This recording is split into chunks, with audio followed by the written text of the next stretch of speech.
আসসালামু আলাইকুম সুপ্রিয় ষষ্ঠ শ্রেণীর শিক্ষার্থীদেরকে আজকের গণিত ক্লাসে স্বাগতম। গণিত ক্লাসে আজকে মূলত রানাস টিচিং হোমের পক্ষ থেকে আমরা 1.1-এর 4 নং প্রশ্নটি নিয়ে হাজির হয়েছি এবং 4, 5, 6, 7 পর্যন্ত আমরা করিয়ে দিব। বলছে 9 অঙ্কের বৃহত্তম সংখ্যা ও 9 অঙ্কের ক্ষুদ্রতম সংখ্যা নির্ণয় করতে। তো তোমরা সরাসরি লিখতে পারো 9 অঙ্কের বৃহত্তম সংখ্যা 9টা। দেখো 9 অঙ্কের যেহেতু বৃহত্তম সংখ্যা বলছে 9টা 9 দিয়ে দিবা। আর কমার ব্যবহারটা হচ্ছে কি, প্রথমে 3 ঘর আগে কমা, তারপর 2 ঘর করে করে, তারপর কয় ঘর করে করে 2 ঘর করে করে।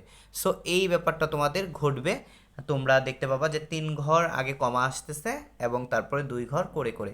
আর এই কথাটা তোমার বুঝার জন্য তুমি এই কথাটা লিখলে 4 মার্কের প্রশ্ন যদি আসে কখনো, ঠিক আছে, তখন এই কথাটা লিখে দিবা। আর যদি 2 মার্কের প্রশ্নে আসে যে 9 অঙ্কের বৃহত্তম সংখ্যা ও 9 অঙ্কের ক্ষুদ্রতম সংখ্যা বের করো, তাহলে শুধু এই 9 অঙ্কের বৃহত্তম সংখ্যা বের করলেই হবে, 9 অঙ্কের ক্ষুদ্রতম সংখ্যা বের করলেই হবে।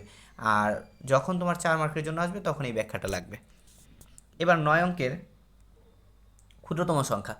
9 অঙ্কের ক্ষুদ্রতম সংখ্যা একদম সহজ। প্রথমে একটা এক, প্রথমে একটা কি এক, আর বাকি 8টা শূন্য দিয়ে দিবা, তাইলেই হয়ে গেছে। এখন আমরা দেখব আমাদের পরবর্তী অঙ্কটা। সেই পরবর্তী অঙ্কটা হচ্ছে তোমার 5 নাম্বার। 5 নাম্বারটা আমরা খেয়াল করি।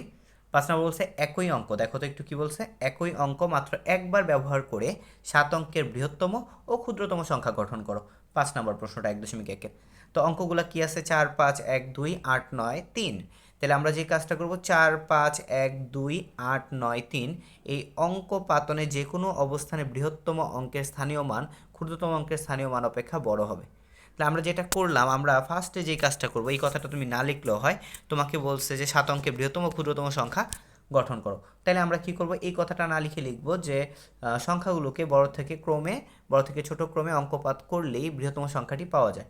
তাহলে আমরা কি করলাম, আমরা বড় থেকে ছোট লিখলাম। আমরা কি করলাম, বড় থেকে ছোট, এই লাইনের পরে এই লাইন লিখবা যে সংখ্যাগুলোকে বড় থেকে ছোট ক্রমানুসারে সাজিয়ে পাই। তখন 9, 8, 5, 4, 3, 2, 1 লিখে তারপর লিখবা বৃহত্তম সংখ্যাটি। তখন বৃহত্তম সংখ্যাটি এখানে লিখবা। তুমি এভাবে লেখার পরে প্রথমে 3 ঘর পরে কমা দিবা, তারপর 2 ঘর পরপর কমা দিয়ে আসবা। আর সামনে তো কমা দেওয়ার কোনো প্রশ্নই আসে না। আর ক্ষুদ্রতম সংখ্যা কি, ছোট থেকে বড় করবা। কত করবা, ছোট থেকে বড়। তাহলে ছোট থেকে বড় করলেই ক্ষুদ্রতম সংখ্যাটা পেয়ে যাবা। ছোট থেকে বড় করবা, ছোট থেকে বড় ক্রমানুসারে সাজাবা, তাইলেই ক্ষুদ্রতম সংখ্যাটি পেয়ে যাবা। এবার খতে বলছে ঠিক একইভাবে আমরা খতে দেখি, আগে বড় থেকে ছোট আমরা করব। তাহলে বৃহত্তম সংখ্যাটা পাবো 9 আছে, 8 আছে, 7 আছে, 5 আছে, 4 আছে, 3 আছে, 0 আছে। তাহলে বড় থেকে ছোট ক্রমানুসারে অঙ্কপাত করলেই বৃহত্তম সংখ্যাটি পাওয়া যায়। তাহলে আমরা বৃহত্তম সংখ্যাটি পাইলাম এটা। আর ক্ষুদ্রতম সংখ্যার ক্ষেত্রে সবার আগে তো অবশ্যই তুমি শূন্য আনবা, কারণ এটা হচ্ছে সবচেয়ে ছোট। তাহলে তুমি ছোট থেকে বড় সাজাইলে এইরকম দাঁড়াচ্ছে, কিন্তু ঘটনা আছে, এই কথাগুলো তোমার লিখতে হবে। কারণ কি, আমি যদি শূন্য দিয়ে ক্ষুদ্রতম সংখ্যা তৈরি করি, তখন আর সেটা কয় অঙ্কের থাকতেছে না, 1, 2, 3, 4, 5, 6, 7, 7 অঙ্কের থাকতেছে না, তখন সেটা 6 অঙ্কের হয়ে যাচ্ছে। কিন্তু আমাকে তো বলছে 7 অঙ্কের তৈরি করতে। যেহেতু আমার বামের শূন্যের কোনো দাম নাই, তাই আমি কি করব, এটাকে দাম দেওয়ার জন্য, অর্থাৎ এইটা মানে এই অঙ্কগুলো দিয়েই সর্বোচ্চ 7 অঙ্কের, সর্বনিম্ন 7 অঙ্কের ক্ষুদ্রতম সংখ্যা বের করার জন্য আমাকে প্রথমে সবচেয়ে ছোট সংখ্যা, শূন্য ব্যতীত সবচেয়ে ছোট সংখ্যা 3, সেটা দিতে হবে, তারপরে শূন্যটা দিতে হবে, এরপরে বাকিগুলো ক্রমানুসারে ছোট থেকে বড় লিখে দিলেই হয়ে যাবে। আর 3 ঘর পরে কমা, 2 ঘর পর পর কমা দিলেই হয়ে যাচ্ছে। এরপর আমাকে বলছে 6 নম্বরে 7 অঙ্ক বিশিষ্ট কোনো বৃহত্তম ও ক্ষুদ্রতম সংখ্যার প্রথমে 7 এবং শেষে 6। তাই লিখবা যে বৃহত্তম সংখ্যাটি নির্ণয় করি, যেটার প্রথমে আছে 7 এবং শেষে আছে 6। লিখে প্রথমে 7 দিবা এবং শেষে 6 দিবা। আর বৃহত্তম সংখ্যা বললে মাঝখানেগুলো 9 দিয়ে দিবা, এভাবে লিখে দিবা। ঠিক আছে, তো এইটা কি করা যায়, প্রথমে 7 এবং শেষে 6 বিশিষ্ট 7 অঙ্কের বৃহত্তম সংখ্যা হবে, এই লাইনটা লিখলে হবে। উপরেগুলো লেখার কোনো দরকার নাই। তা আমি কি বুঝাইতে পারছি তোমাদেরকে, উপরেগুলো লেখার কোনো প্রয়োজন নাই, তুমি এই লাইনটা লিখলেই হবে।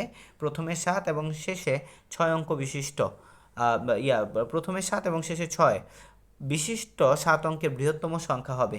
দেখো প্রথমে 7 দিলা আর শেষে 6 দিলা, আর মাঝখানেগুলো তুমি 9, 9, 9 রাখলা। Very fine. তো এরপরে আবার একই কথা লিখবা, একই কথা যেভাবে লেখার সেভাবেই লিখবা।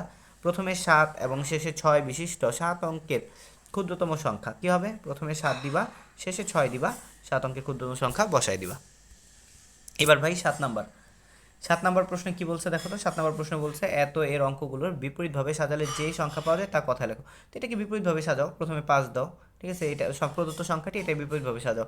প্রথমে 5, তারপরে আবার 5, ঠিক আছে, তারপর হচ্ছে তোমার 4 দিলাম, 4, 4, তারপরে দিলাম 3, এই যে দিলাম 3, তারপরে লাস্ট হচ্ছে 7 দিলাম 7। তাহলে যেটা পাওয়া যেতেছে সেটা 55,437, 55,400 কি 37। আশা করি আমাদের যতগুলো অঙ্ক ছিল অর্থাৎ এই পর্বের 4 থেকে 7 অঙ্কগুলো তোমরা বুঝতে পেরেছো এবং তুলে নিতে পেরেছো। আজকের মতো আল্লাহ হাফেজ, সবাই সুস্থ থাকো, ভালো থাকো, নেক্সট ভিডিওতে দেখা হবে ইনশাল্লাহ। আসসালামু আলাইকুম।